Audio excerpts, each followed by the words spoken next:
Hello students, how are you. जैसा कि हमने पिछले लेक्चर में क्या स्टडी की थी, न्यूट्रॉन प्रोटॉन स्कैटरिंग के बारे में डिस्कस किया था। उसमें हमने टोटल स्कैटरिंग क्रॉस सेक्शन निकाला था। आज हम निकालेंगे स्कैटरिंग लेंथ।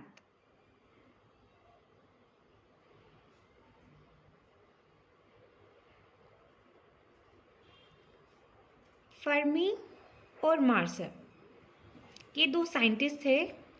इन्होंने क्या किया था, न्यूट्रॉन प्रोटॉन स्कैटरिंग की, यानी वेरी लो एनर्जी न्यूट्रॉन की स्कैटरिंग को डिस्कस करने के लिए उन्होंने एक टर्म यूज़ की थी, जो क्या थी, स्कैटरिंग लेंथ थी।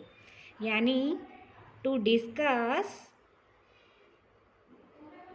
The scattering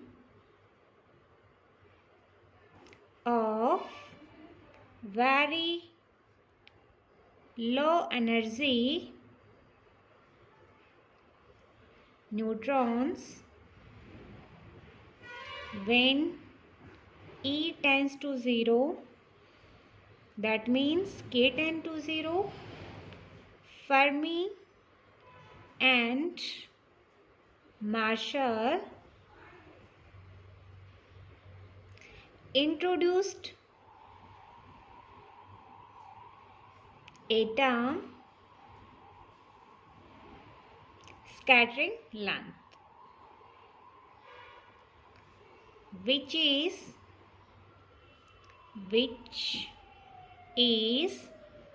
defined as follow। यानी फर्मी और मार्शल नाम के दो साइंटिस्ट थे। उन्होंने very low energy neutron scattering को डिस्कस करने के लिए एक टर्म दी, जिसे हम स्कैटरिंग लेंथ बोलते हैं। इसे हम शो करते हैं ए से। A is equal to limit k tend to 0 minus sine delta naught by k. इसे हम बोलते हैं इक्वेशन नंबर 1। यहाँ पर ए क्या है, स्कैटरिंग लेंथ, डेल्टा नोट है फेज शिफ्ट, और के क्या है, वेव प्रोपेगेशन कांस्टेंट। अब हमने डिस्कस किया था पिछले सेक्शन में total scattering cross section for S wave scattering. वो क्या आया था हमारा, total scattering cross section for S wave scattering, for S wave scattering L is equal to 0। L is equal to 0 पे क्या आया था, sigma is equal to 4 pi upon k square sine square delta naught. इसे हम क्या लिख सकते हैं, we can write when limit k tend to 0 sigma is equal to limit k tend to 0 4 pi upon k square sine square delta naught. 4 pi क्या कहाँ जाएगा, बाहर आ जाएगा, और साइन स्क्वायर, और ये वाली वैल्यू हम यहाँ पुट करेंगे तो यहाँ से हमारे पास क्या आएगा, A square sine square delta naught upon k square की वैल्यू क्या आएगी अपनी, ए स्क्वायर। तो हमने लिख दिया 4 पाई ए स्क्वायर। इसे हम बोलते हैं इक्वेशन नंबर 2। यहाँ limit k tend to 0 sigma is equal to this. अब देखो, हमारे पास कोई भी स्पेयर होता है, उसका एरिया हम किससे शो करते हैं, 4 पाई आर स्क्वायर। यहाँ पे आर क्या होती है, रेडियस ऑफ स्पेयर। तो यहाँ पर क्या हो गया, 4 पाई ए स्क्वायर है। तो इसे मैं क्या बोल सकती हूँ, area of solid sphere.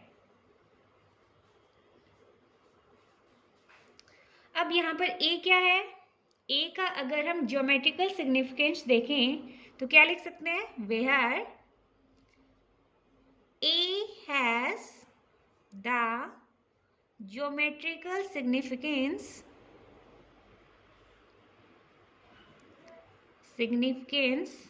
of being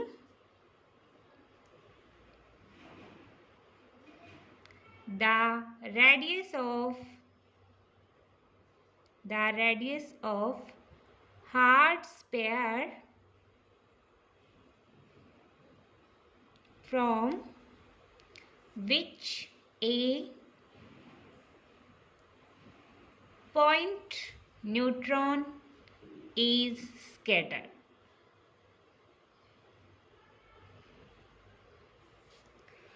अगर हम इक्वेशन 1 की वैलिडिटी चेक करें तो इक्वेशन 1 में देखो आप लोग, हमारी इक्वेशन 1 क्या थी, ये वाली थी।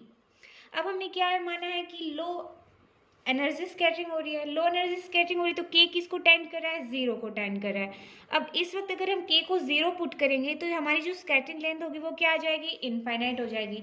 तो इसके लिए हम क्या कर सकते हैं, या तो डेल्टा नोट जीरो हो या फिर पाई हो, क्योंकि अगर डेल्टा नोट जीरो होगा तो उस वक्त ए की वैल्यू जीरो होगी, पाई होगा तो उस वक्त भी जीरो होगी, यानी इनफाइनाइट नहीं होगी उस कंडीशन में।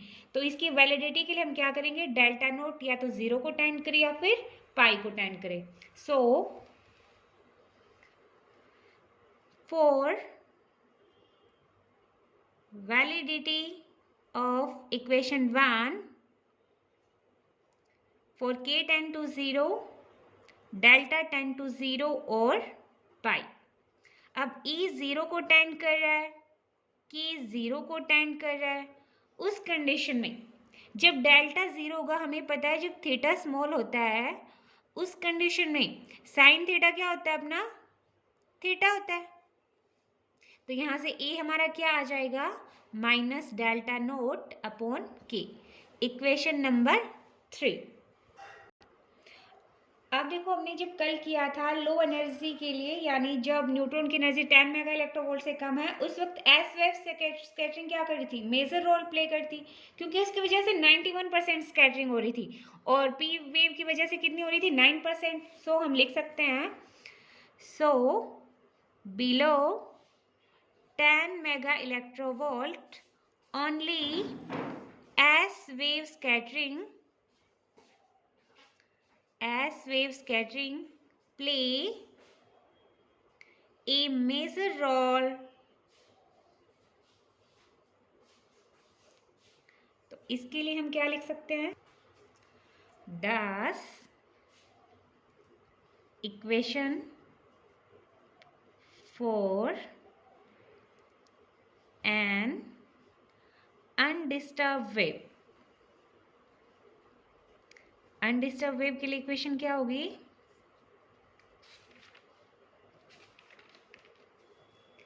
Sai L is equal to zero की बात करें एस वेव की, तो उस कंडीशन में क्या आई थी हमारी, L is equal to zero के लिए wave function psi k r upon k r. अब साइन के आर को हम क्या लिख सकते हैं, e to the power iota k r minus e to the power minus iota k r upon 2 iota, 2 iota है और साथ में के आर ही है तो 2 आइटा के आर हो गया। अब देखो हम क्या करते हैं, जैसे ये हमारा कोई टारगेट है, इसके ऊपर कोई वेव इंसिडेंट हो रही है तो वो स्केटर इन्हीं डायरेक्शंस में होगी। अब देखो इधर वाला हम साइन क्या लेते हैं, पॉजिटिव लेते हैं, और इधर वाला साइन क्या लेते हैं, हम नेगेटिव लेते हैं। तो इस वाले में जो e की power iota minus iota k are है वो किसको रिप्रेजेंट करेगा, इनकमिंग वेव को, और जो e to the power iota k r plus है तो इसके लिए किसको रिप्रेजेंट करेगा, आउटगोइंग वेव को। तो यहाँ से हम क्या लिख सकते हैं, e to the power minus iota k are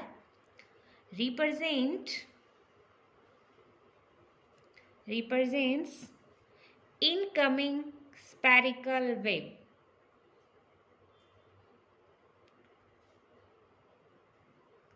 और e to the power iota k r किसको रिप्रेजेंट करेगा, आउटगोइंग या फिर स्कैटर्ड वेव को, रिप्रेजेंट्स आउटगोइंग पार्शियल वेव भी लिख सकते हो या फिर आप स्फेरिकल वेव भी लिख सकते हो। अब हम क्या करते हैं, टारगेट को कंसीडर करते हैं। तो यहां से 10 for L is equal to 0 part of an incident wave is sum of two parts, first part represent outgoing wave and second part represent incoming wave, two parts, one is incoming part and second is outgoing part।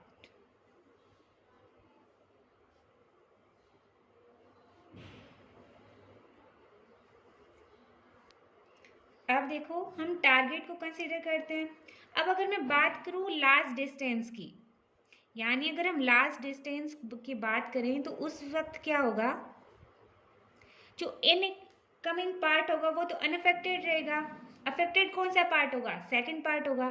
यानी ये अपनी कोई target है, इसके ऊपर कोई beam आती है, इंसिडेंट होती है, तो ये वाला पार्ट तो अनअफेक्टेड रहेगा। और अब हम टारगेट को इस तरह से कंसीडर करते हैं कि इसके ऊपर जितने पार्टिकल्स आ रहे हैं वो किसी भी पार्टिकल को ऑब्जर्व नहीं करता, सारे पार्टिकल्स को क्या कर देता है, स्केटर कर देता है। तो उस कंडीशन में क्या होगा, जो इनकमिंग का जो अपना एम्पलीट्यूड था वो सेम रहेगा, स्कैटरिंग का भी। चेंज सिर्फ किस में होगा, फेज में चेंज होगा। तो मैं सिंप्लिसिटी के लिए मान लेती हूँ कि फेज में जो चेंज हो रहा है वो क्या हो रहा है, अपना 2 डेल्टा नोट हो रहा है। तो यहाँ से let the change in phase shift experienced by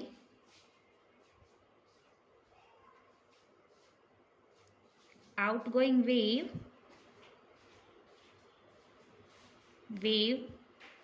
is 2 delta note.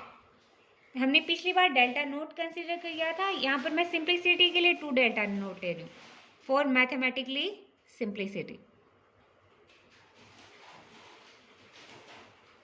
Okay, so equation 4 को हम क्या लिख सकते हैं, so equation 4 can be return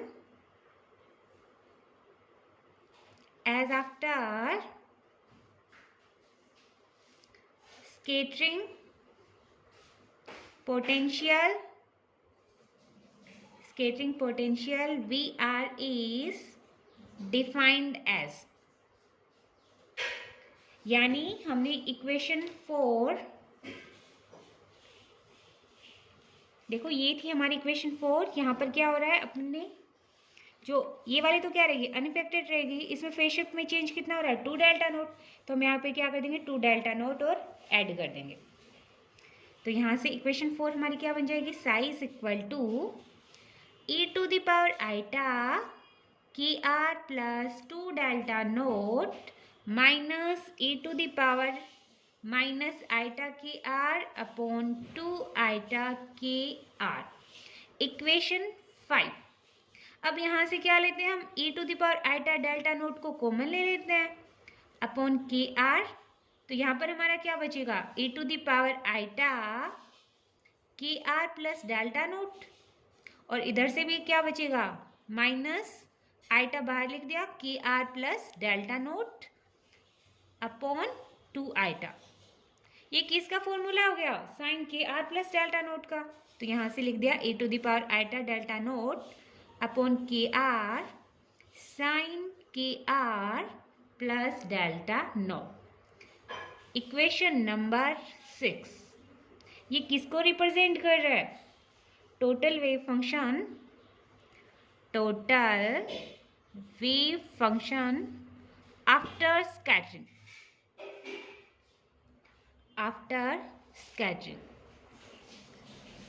अब देखो स्टार्टिंग में हमने बात की थी, हमने क्या माना था, साई इज इक्वल टू क्या लिया था हमने, यू आर अपॉन आर लिया था। So now at very low incident neutron energy limit k tend to 0 u r is equal to क्या हो जाएगा, limit k tend to 0 u r की वैल्यू क्या हो जाएगी अपनी, साई आर साथ में आर। अब हम क्या रखेंगे, साई आर की वैल्यू पुट करेंगे इक्वेशन 6 से।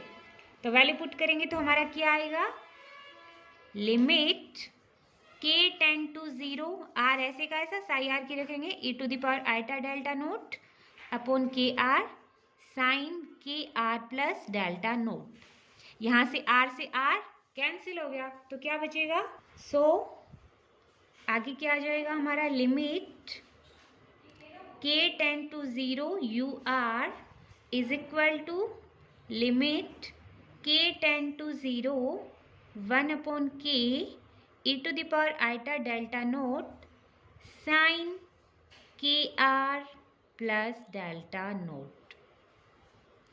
अब हमें पता है theta is very small then sine theta approximately equal to theta. अब हम वेरी लो एनर्जी ले रहे हैं तो उस वक्त k tend to zero then delta naught also tend to zero. तो उस कंडीशन में sine k r plus delta naught की वैल्यू क्या हो जाएगी? Approximately equal to k r plus delta naught. तो यहां से हम क्या लिख सकते हैं? Limit k tend to zero u r is equal to limit k tend to zero 1/k k r plus delta note.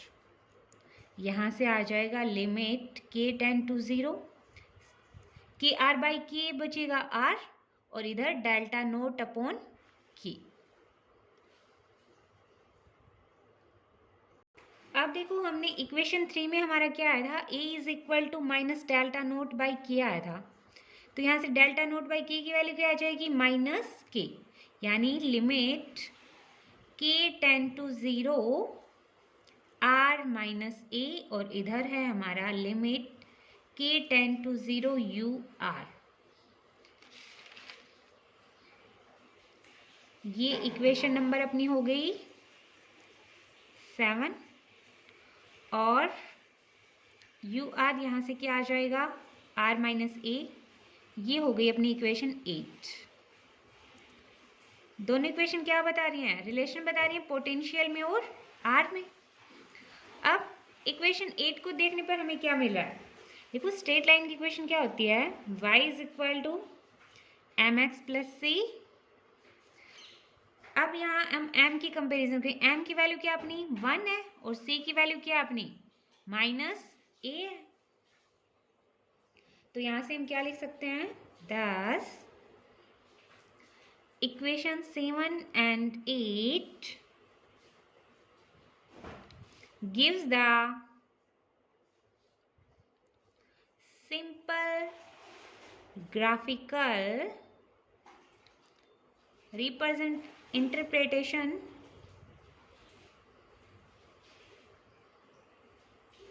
of scattering length. Scattering length. This equation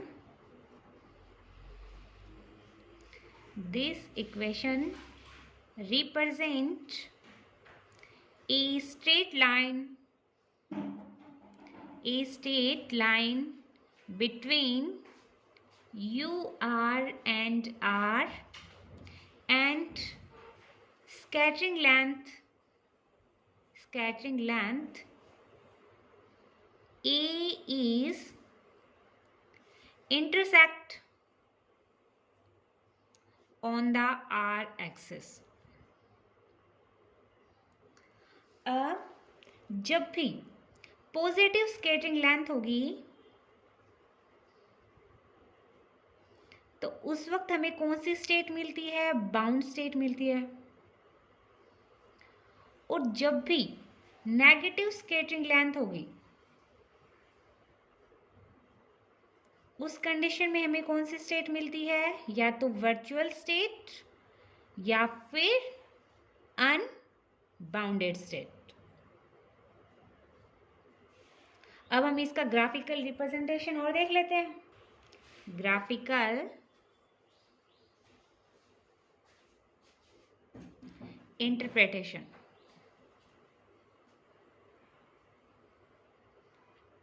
एक बार are plus ए के लिए कर लेते हैं, एक बार आर माइनस ए के लिए कर लेते हैं। ये हमारी होगी पोटेंशियल लेंथ यू आर। अब देखो जब तक न्यूक्लियर फोर्स की रेंज रहती है तब तक हमें कौन सा कर्व मिलता है? साइन वाला मिलता है। उसके बाद आर प्लस ए है, यानी प्लस ए पर क्या कर रहा है? इंटरसेक्ट कर रहा है। तो उस कंडीशन में हमें मिलेगा ये, और इसको पीछे बढ़ाने पर ये यहाँ तक चला जाएगा। तो ये तो हमें किसके लिए मिल गया? बाउंड के लिए। और ये क्या? अपनी रेंज ऑफ न्यूक्लियर फोर्स। और यहाँ पर यू आर फंक्शन हमारा क्या है? आर साई, ये हमारा कर्व किसके लिए, फॉर बाउंड स्टेट। अब अगर मैं बात करूं u r is equal to r minus a की, उस वक्त हमारा ग्राफ कैसे बनेगा, ये मैंने मान लिया आर है। अब वही बात, जब तक न्यूक्लियर फोर्स रेंज रहेगी उस वक्त तक तो हमारा ग्राफ कैसा रहेगा, साइनसोइडल।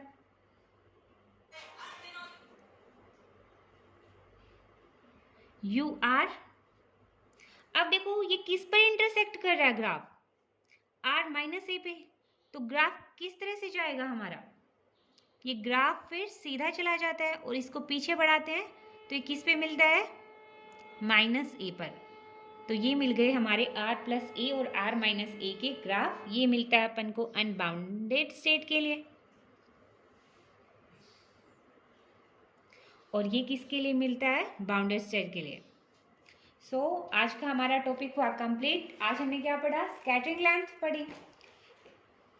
सो आज के लिए थैंक यू।